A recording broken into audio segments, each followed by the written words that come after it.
전 세계를 여행하며 브이로그를 찍어온 미국인 여행 유튜버 커플이 있습니다. 콜롬비아 메데진을 베이스로 삼아 수십 개국을 누벼온 샘과 닉, 이 두 사람이 드디어 서울에 발을 들인 것인데요.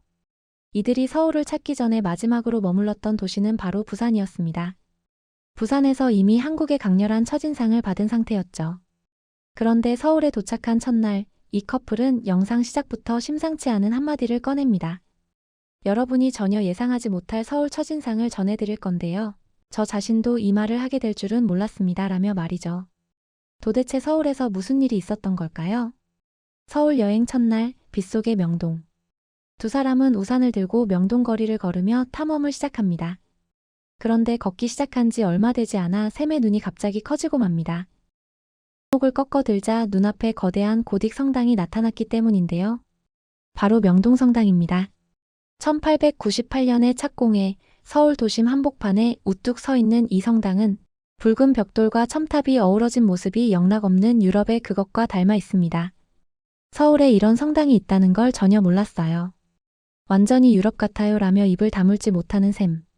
그럴 만도 한 것이 미국인들에게 한국은 K-팝과 한식으로 알려진 나라이지 도심 한복판에 100년이 넘은 유럽풍 대성당이 있는 나라로는 잘 알려져 있지 않기 때문입니다.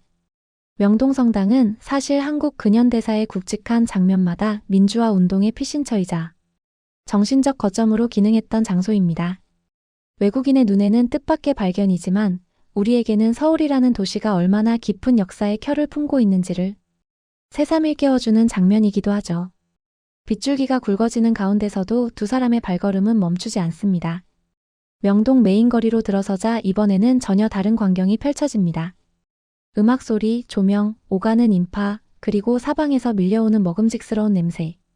마침 어린이날 연휴가 겹쳐 서울거리는 축제 분위기 그 자체였습니다. 음악이랑 조명이랑 에너지가 넘쳐요. 오토바이도 달리고 사람들도 넘치고 냄새도 소리도 너무 많아요. 너무 좋아요 라며 흥분을 감추지 못합니다. 그런데 거리를 걷던 닉의 손이 어느 포장마차 앞에서 멈춰버립니다. 베리굿 치킨이라는 글귀를 보고 반사적으로 발이 들어가 버린 것이죠. 이렇게 탄생한 것이 닉의 생애 첫 한국식 치킨 KFC, 즉 코리안 프라이드 치킨 체험이었습니다. 세 번은 튀긴 것 같은 바삭한 치킨인데 달콤새콤한 소스가 잔뜩 묻어 있어요 라며 눈을 동그랗게 뜨는 닉. 이렇게 딱 한 입만에 한국식 치킨의 매력에 넘어가 버린 것인데요. 사실 한국 치킨은 이미 전 세계적으로 그 명성이 자자합니다. 두세 번 튀기는 방식과 다채로운 소스의 조합은 미국이나 유럽의 치킨, 프랜차이즈와는 차원이 다른 완성도를 보여주기 때문이죠. 길을 걷다 보면 서울 교차로 곳곳에 설치된 우산형 비가리개 구조물을 발견할 수 있는데요. 샘은 이것을 보고 교차로마다 이런 게 있어요. 비가 와도 잠깐 피할 수 있는 거잖아요. 정말 대단해요 라며 놀라워합니다. 사실 이 시설 하나에도 보행자를 세심하게 배려하는 서울의 도시 설계 철학이 담겨 있습니다. 비가 예보되면 도심 곳곳에 우산 무인 대여소가 운영되는 나라. 교차로마다 횡단 중에 잠깐 비를 피할 수 있는 구조물이 설치된 나라. 이런 것들이 외국인들에게는 대단한 발견으로 다가오지만 우리에게는 그냥 당연한 일상인 것이죠. 두 사람은 비가 내리는 가운데 덕수궁으로 향합니다.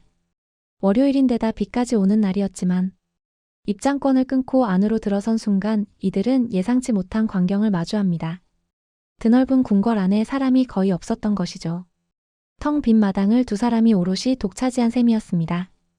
이 궁궐 전체가 우리 것이나 다름없네요. 지붕 처마와 천장의 섬세함이 정말 대단해요 라며 넋을 놓고 맙니다.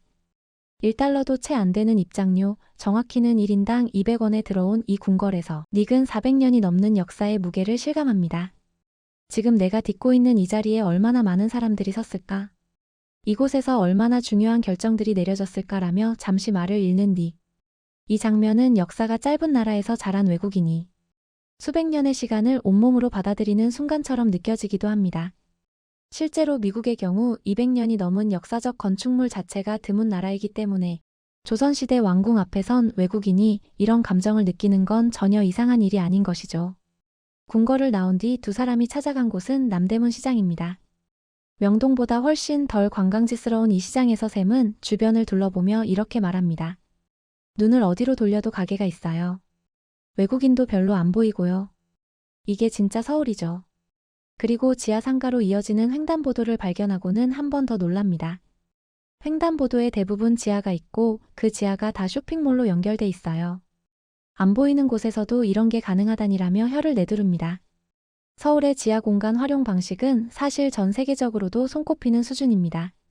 단순한 지하도가 아니라 쇼핑, 음식, 편의시설이 하나로 연결된 지하 도시가 서울 곳곳에 숨어 있으니까요. 미국의 대부분 도시에서는 지하도 자체가 드문 데다 설령 있어도 치안 문제로 기피하는 경우가 많습니다. 그런데 서울의 지하는 낮이건 밤이건 사람들이 붐비는 활기찬 공간이라는 것, 이것만으로도 두 나라의 도시 수준 차이를 충분히 실감할 수 있는 것이죠. 하루를 마무리하며 두 사람이 내린 서울에 대한 총평은 이렇습니다. 서울은 도쿄보다 훨씬 더 생동감이 넘쳐요. 에너지, 화려함, 조명, 모든 게 다 넘칩니다. 이 도시를 사랑해요. 한국은 일본이랑 비슷할 것 같다고 생각했던 이들에게 서울은 완전히 다른 세계였습니다. 더 진하고 더 크고 더 뜨거웠던 것이죠. 서울을 처음 밟은 미국인 커플의 하루는 이렇게 마무리됩니다. 빗속의 명동, 텅 빈 덕수궁, 지하 상가로 이어지는 횡단보도, 그리고 한 입에 마음을 빼앗긴 한국식 치킨. 우리에게는 너무도 평범한 이 하루가 이들에게는 아마 오랫동안 이야기할 서울의 첫 기억으로 남아있을 것 같습니다. 누군가의 눈을 통해 다시 바라본 이 도시가 오늘 유난히 조금 더 자랑스럽게 느껴지는 건 저만의 이야기는 아닐 것 같습니다.